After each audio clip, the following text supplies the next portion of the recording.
অতএব এই কুরবানিটা শুধুমাত্র কেবলমাত্র আল্লাহ তাআলার সন্তুষ্টির উদ্দেশ্যে হতে হবে। কথা বলেন ঠিক কিনা? না হলে আপনার কুরবানি হবে না।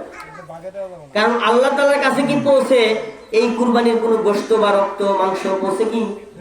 পৌঁছে না। আল্লাহ কি খায় নাকি আর কিছু একটা? নাউজুবিল্লাহ। কিছু খায় না, কিছু যায় না, সবকিছু কিন্তু আমরাই ভাগাভাগি করে খাই, নিয়ে যাই। রক্তগুলা পড়ে থাকে, মাটি দিয়ে আমরা ঢেকে রাখি, ঠিক কিনা বলেন? তাহলে আল্লাহ তাআলার কাছে কি পৌঁছায়?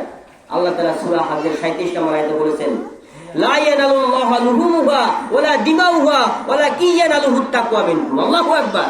আল্লাহ তাআলার কাছে তোমাদের রক্ত মাংস, গরুর কুরবানির যে গরুর গোশত আছে, রক্ত আছে, মাংস আছে, এই কিচ্ছু পৌঁছায় না, পৌঁছায় শুধু তোমাদের তাকওয়া। আল্লাহু আকবার।